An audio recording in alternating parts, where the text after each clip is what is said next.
দর্শক, আজ 29শে মে 2026 আর মধ্যপ্রাচ্যের আকাশে এখন চরম যুদ্ধের কালো মেঘ।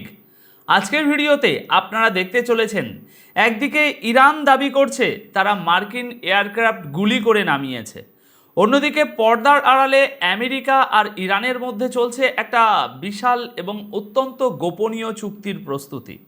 ডোনাল্ড ট্রাম্প আর জেডি ভ্যান্সের টেবিলে এখন ঘুরপাক খাচ্ছে মধ্যপ্রাচ্যের ভবিষ্যৎ। আর ঠিক এই দর কষাকষির মাঝেই কুয়েতের উপর আছড়ে পড়েছে ভয়াবহ মিসাইল হামলা, যার ফলে পুরো আরব বিশ্ব একজোট হয়ে কড়া ওয়ার্নিং দিচ্ছে ইরানকে।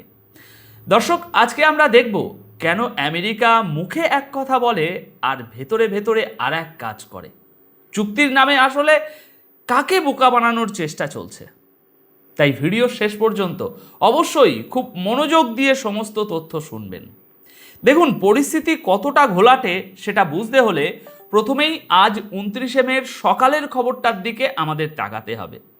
ইরানের semi official Fars news agency breaking news দেয় যে ইরানের সামরিক বাহিনী তাদের দেশের দক্ষিণাঞ্চল থেকে বেশ কয়েকটি মিসাইল ছুঁড়েছে। প্রথম দিকে টার্গেট পরিষ্কার না হলেও কিছুক্ষণ পরেই প্রেস টিভি সহ অন্যান্য ইরানি মিডিয়া দাবি করতে শুরু করে যে বুশাহের এলাকায় একটি মার্কিন এয়ারক্রাফটকে তারা আক্ষরিক অর্থেই গুলি করে নামিয়েছে। এখানে একটা জিনিস বুঝতে হবে দর্শক, পারস্য উপসাগর বা হরমুজ প্রণালীর আশেপাশে এখন চরম উত্তেজনা বিরাজ করছে।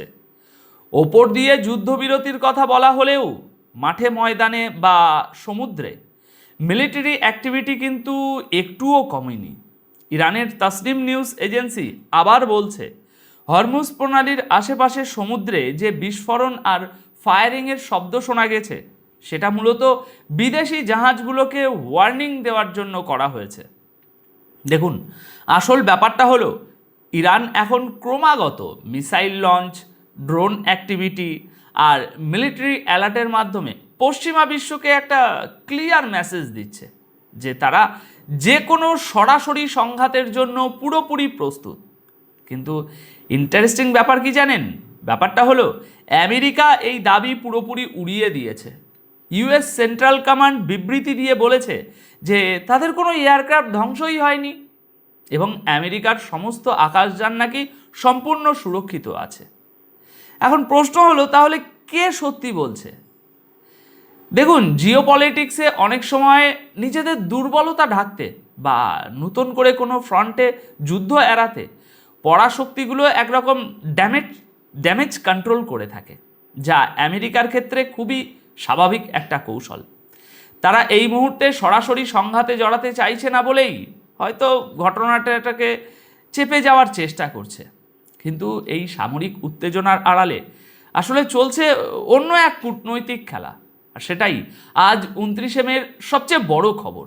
একদিকে চলছে একে অপরকে ধ্বংস করার হুমকি, আর অন্যদিকে শোনা যাচ্ছে আমেরিকা আর ইরানের মধ্যে একটা অত্যন্ত সিক্রেট ডিল বা চুক্তি প্রায় চূড়ান্ত হওয়ার পথে। আল আরেবিয়া ইংলিশের রিপোর্ট অনুযায়ী ওয়াশিংটন আর তেহরানের মধ্যে একটা মেমোরেন্ডাম অফ আন্ডারস্ট্যান্ডিং বা MOU এর প্রাথমিক ড্রাফট তৈরি হয়ে গেছে। কিন্তু আসল ম্যাচটা হলো আমেরিকার প্রেসিডেন্ট ডোনাল্ড ট্রাম্প এই চুক্তিতে চূড়ান্ত সই করার জন্য আরও কিছুটা সময় চাইছেন। চুক্তির শর্তগুলো শুনলে আপনারা বুঝতে পারবেন এখানে আসল স্বার্থ কার দেখা হচ্ছে। ড্রাফট অনুযায়ী ইরান কথা দেবে যে তারা কোনো পারমাণবিক অস্ত্র বানাবে না এবং তাদের হাইলি এনরিচ ইউরেনিয়ামের যে মজুদ, সেই মজুদ নিয়ে নতুন করে আলোচনা শুরু করবে। এর পাশাপাশি ইরান হরমুজ প্রণালীকে আবারও কমার্শিয়াল জাহাজ চলাচলের জন্য খুলে দেবে এবং সেখানে যে মাইন বিছানো আছে সেই বিছানো মাইনগুলো সরিয়ে নেবে। তাহলে বিনিময়ে ইরান কী পাবে? আমেরিকা ইরানের তেল রপ্তানির ওপর থেকে কিছু নিষেধাজ্ঞা শিথিল করবে, আটকে থাকা কোটি কোটি ডলার রিলিজ করবে এবং ইরানি বন্দরগুলোর উপর যে নৌ অবরোধ আছে সেই বন্দরগুলোর উপর থেকে অবরোধ তুলে নেবে। শুনে মনে হচ্ছে না সব ঠিকঠাক আছে, তাই না? কিন্তু এখানেই জিওপলিটিক্সের আসল চাল। আমেরিকার ভাইস প্রেসিডেন্ট জেডি ভ্যান্স নিজেই স্বীকার করেছেন যে তারা এখনও চূড়ান্ত চুক্তি করার জায়গায় পৌঁছায়নি। ইউরেনিয়াম মজুদ আর এনরিচমেন্টের মতো সেন্সিটিভ বিষয়গুলো নিয়ে এখনও পর্দার আড়ালে চরম দড়ি টানাটানি চলছে।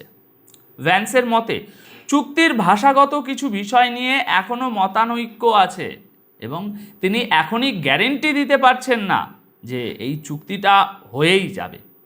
অন্যদিকে ইরানের তাসনিম নিউজ এজেন্সিও কড়া ভাষায় এই MOU চূড়ান্ত হওয়ার যে খবর, সেই খবরটিকে নাকচ করে দিয়েছে। তারা ইরানের নেগোশিয়েটিং টিমের ঘনিষ্ঠ সূত্রের বরাতে বলেছে, যদি কোনো ফাইনাল ড্রাফট তৈরি হতোই তবে ইরান নিজেরাই সেটা বিশ্ববাসীকে জানাতো। অর্থাৎ পশ্চিমা মিডিয়া ইচ্ছে করেই তাড়াহুড়ো করে একটা চুক্তির আষাঢ়ে গল্প ভাবছে, যাতে ইরানের উপর এক ধরনের সাইকোলজিক্যাল প্রেশার তৈরি করা যায় এবং বিশ্ববাসীর কাছে আমেরিকাকে শান্তির দূত হিসাবে স্থাপন করা যায়। এদিকে এই পুরো ডিল আর দর কষাকষির মাঝেই গতকাল বৃহস্পতিবার প্রতিবেশী রাষ্ট্র কুয়েতের উপর ইরান মিসাইল এবং ড্রোন হামলা চালিয়েছে বলে খবর এসেছে, যা পুরো আরব বিশ্বকে নাড়িয়ে দিয়েছে। সৌদি আরবের পররাষ্ট্র মন্ত্রণালয় গতকাল বৃহস্পতিবারই একটি কড়া বিবৃতি দিয়ে কুয়েতের উপর হওয়া এই হামলার তীব্র নিন্দা জানিয়েছে। আর শুধু সৌদি আরব নয়, এই লাইনে আছে কাতার, জর্ডান, বাহরাইন এবং UAEর মতো আরব দেশগুলোও। সবাই পরিষ্কার ভাষায় জানিয়ে দিয়েছে যে কোনো দেশের সার্বভৌমত্বের উপর এই ধরনের হামলা তারা মেনে নেবে না। তাদের মতে এটি পুরো অঞ্চলের নিরাপত্তাকে বিঘ্নিত করার একটা সুপরিকল্পিত ছক। এই সব কিছু মিলিয়ে পরিস্থিতি এখন এমন একটা জায়গায় দাঁড়িয়েছে যেখানে ট্রাম্পের একটা সই হয়তো এই যুদ্ধের আগুনকে আপাতত ধামাচাপা দিতে পারে। আবার চুক্তির ভাষা বা শর্ত নিয়ে একটা ছোট্ট মতবিরোধ পুরো মধ্যপ্রাচ্যকে একটা ভয়ঙ্কর আঞ্চলিক যুদ্ধের দিকে ঠেলে দিতে পারে। দর্শক, আমরা এখন ইতিহাসের এমন একটা টার্নিং পয়েন্টে দাঁড়িয়ে আছি বর্তমানে যেখানে ডিপ্লোম্যাসি আর ধ্বংসের মধ্যে পার্থক্যটা সুতোর মতো চিকন হয়ে গেছে। আমেরিকা কি সত্যি মধ্যপ্রাচ্যের শান্তি চায়, নাকি এই সিক্রেট ডিলের মাধ্যমে তারা শুধু তাদের নিজেদের জিওপলিটিক্যাল স্বার্থটাই হাসিল করে নিতে চাইছে? পশ্চিমা মিডিয়ার এই প্রপাগ্যান্ডা আর আমেরিকার এই দ্বিমুখী নীতির কাছে কি ইরান মাথা নত করবে, নাকি তারা তাদের নিজস্ব শর্তেই এই দাবার চালটা শেষ করবে? আপনাদের কি মনে হয়, এই সিক্রেট ডিল কি আসলেই আলোর মুখ দেখবে, নাকি এটা শুধুই আমেরিকার সময় কেনার একটা কৌশল? আজকের এই বিশ্লেষণ নিয়ে আপনাদের মতামত অবশ্যই কমেন্ট বক্সে জানাবেন। আর গ্লোবাল পলিটিক্সের এমন সব খবর পেতে আমাদের সাথেই থাকুন।